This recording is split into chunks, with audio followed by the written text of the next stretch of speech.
அன்புள்ள விஜய் தொலைக்காட்சி நேயர்களே வணக்கம்.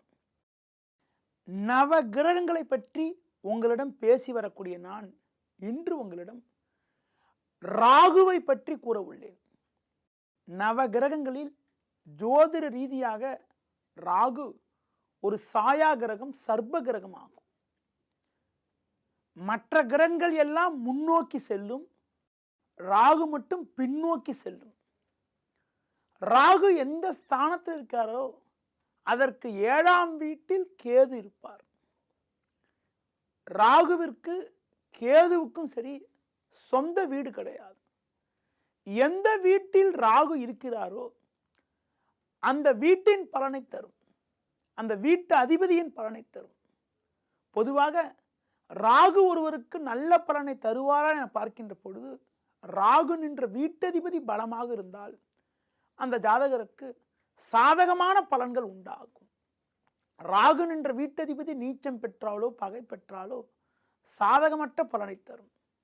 ராகுவிற்கு சுக்கிரன், சனி, புதன் ஆகிய கிரகங்கள் நட்பு கிரகமாகும். குருவுடன் சேர்க்கை பெறுவது, குருவின் வீட்டில் இருப்பது கூட நல்லதுதான்.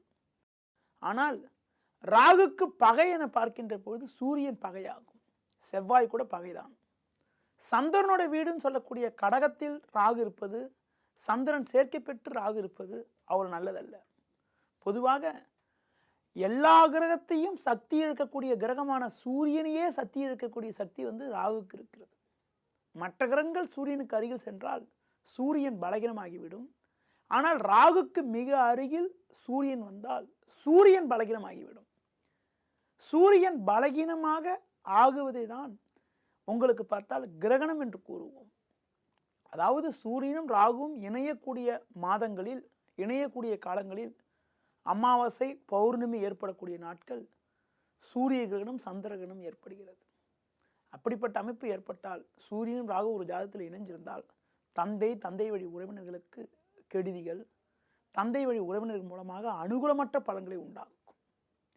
ராகு எந்த வீட்டில் இருக்காரோ அந்த வீட்டை பாதிப்பார். அது மட்டும் இல்லாமல் ராகு ஒரு தனி மனிதனுடைய வாழ்வில் பார்த்தீங்கன்றால் முன்கோபத்தை சற்று அதிகமாக கொடுப்பார்.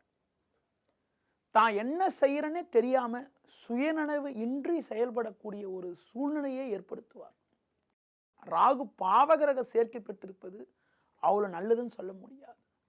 பலகீனமாக இருப்பது, சாதகமற்ற ஸ்தானத்தில் இருந்தால் ஒரு முறையற்ற சம்பாதனை, சட்டவிரோதமான செயல்களில் ஈடுபடக்கூடிய ஒரு அனுகூலமற்ற பலனை எல்லாம் கூட தருவார். ராகு பாவகிரக சேர்க்கை பெற்று 10ஆம் வீட்டில் இருந்தாலோ, 10ஆம் அதிபதி சேர்க்கை பெற்றாலோ அந்த ஜாதகர் ராகுவின் தசாபுத்தி காலங்களில் சட்டத்திற்கு புறம்பான வழிகளில் சம்பாதிக்கக்கூடிய ஒரு சூழ்நிலையை உண்டாக்கும். அதன் மூலமாக பல்வேறு சிக்கல்களையும் சந்திக்க வேண்டிய ஒரு அனுகூலமற்ற பலன்களை ஏற்படுத்துவார். ராகு தனி மனிதன் வாழ்வில் முன்கோபத்தை சற்று அதிகப்படியாக கொடுப்பார். முன்கோபப்படக்கூடிய அமைப்பு, மற்றவரிடம் வேகமாக பேசக்கூடிய அமைப்பு, வேகமாக பேசுவது மட்டும் இல்லாமல் மற்றவர்கள் மனது புண்படும் அளவிற்கு பேசக்கூடிய ஒரு அனுகூலமற்ற நிலையினை உண்டாக்குவார். அடுத்து பார்க்கின்ற பொழுது ராகு இருக்கிற வீடானது பாதிக்கும். ராகு இருக்கிற வீடு பாதித்தாலும் மற்றபடி ராகு திசாபுத்தி காலங்களில் நல்ல பலன் அடையக்கூடிய யோகங்களும் உண்டாகும். ராகு நின்ற வீட்டதிபதி பலமாக இருந்தால் ஒரு பக்கம் சில கெடுதிகளை தந்தாலும் ஒரு பக்கம் திடீர் அதிர்ஷ்டத்தெல்லாம் கூட தருவார்.